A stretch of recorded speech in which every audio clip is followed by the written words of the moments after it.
بسم اللہ الرحمن الرحیم۔ السلام علیکم ناظرین، آپ سب لوگوں کو رمضان مبارک کا بابرکت مہینہ ہمیشہ کی طرح مبارک ہو۔ رمضان مبارک کا بابرکت مہینہ اپنی منزل کی جانب رواں دواں ہے۔ لیلۃ القدر، ایسی رات جس میں تمام گناہوں سے معافی مانگنے کا ایک بہترین ذریعہ ہے۔ مفتی صاحب، آخری اشرا ہے لیلۃ القدر، طاق راتوں میں کہا گیا ہے اسے تلاش کریں۔ کس طریقے سے اسے تلاش کیا جائے، فضیلت کے بارے میں بتا دیں۔ اور اس کے ساتھ ساتھ بہت سارے ہمارے جو مسلمان ہیں یہ بھی گمان کر لیتے ہیں کہ میں تو پورا سال گناہ کروں گا اور لیلۃ القدر یعنی کہ آخری طاق راتوں میں فل عبادت کر کے اپنے سارے گناہ بخشوائوں گا۔ اس کے بارے میں ذرا روشنی ڈالیں۔ دیکھیں جی، بات یہ ہے کہ پہلے تو میں سمجھتا ہوں یہ بہت بڑی حکمت ہے کہ ایک متعین رات کے بارے میں نہیں کہا گیا کہ یہ لیلۃ القدر ہے۔ اس لیے ہمارے اوپر لازم ہے کہ پورا ماہ رمضان تلاش کریں لیلۃ القدر کو، اس کی علامات بیان کر دی گئی۔ اسی طرح آخری عشرے کے بارے میں بہت زیادہ فضیلت بیان کی گئی۔ پھر آخری عشرے کے اندر خاص طور پہ جو وتر راتیں ہیں، 21 کی رات، 23 کی رات، 25 کی رات، 29 کی رات، اس کے بارے میں بہت کچھ بتایا گیا۔ اسی طریقے پہ بات یہ ہے کہ میں یہ سمجھتا ہوں کہ آج کے دور میں یہ بات میری سمجھ سے بالاتر ہے کہ کوئی آدمی یہ سمجھتا ہو کہ میں نے شب قدر کو عبادت کر لی ہے تو اب میں باقی میرے لیے گناہ جو ہے وہ حلال ہو گئے ہیں۔ میں نہیں سمجھتا۔ آپ کا یہ سوشل میڈیا جو ہے اس نے اس قدر لوگوں کو شعور دے دیا ہے، اب ہر ایک کو پتہ ہے کہ فضیلت اپنی جگہ پر ہے۔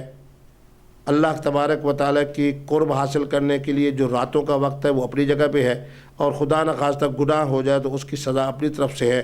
فَمَن يَعْمَلْ مِثْقَالَ ذَرَّةٍ خَيْرًا يَرَهُ وَمَن يَعْمَلْ مِثْقَالَ ذَرَّةٍ شَرًّا يَرَهُ۔ اور یہ میں سننے والوں کو خوشخبری عطا کروں کہ میں نے یورپ کا جب بھی سفر کیا تو الحمدللہ مختلف زبانوں کے اندر میں نے تورات کو بھی پڑھا، انجیل مقدس کو بھی پڑھا۔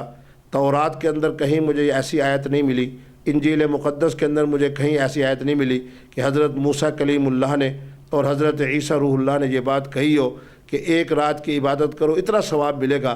یہ میرے نبی رحمت کی شان محبوبیت ہے کہ جس کے بارے میں فرمایا کہ ایک رات ہے خیر من الف شہر، جو 1000 مہینے سے بہتر ہے۔ اور ہمارے بزرگوں نے بھی پھر مزہ لے کے بتایا کہ 84 سال 4 مہینے کی عبادت کا اجر و ثواب اللہ رب العالمین عطا فرماتے ہیں اسی لیلۃ القدر کے بارے میں۔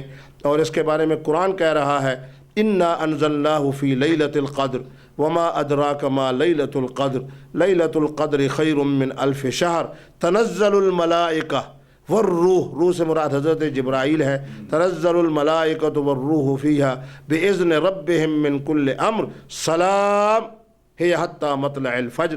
بہرحال آج میں اپنے اس پروگرام کے حوالے سے اپنے لیے بھی دعا کرتا ہوں اور دیکھنے اور سننے والوں کے لیے بھی دعا کرتا ہوں کہ اسی ماہ مبارک میں اللہ ہمیں شب قدر عطا فرمائے، تاکہ حضور کی دی ہوئی جو نعمت ہے اور اللہ دینے والے ہیں 84 سال کا اجر و ثواب اللہ ہمیں عطا فرمائے۔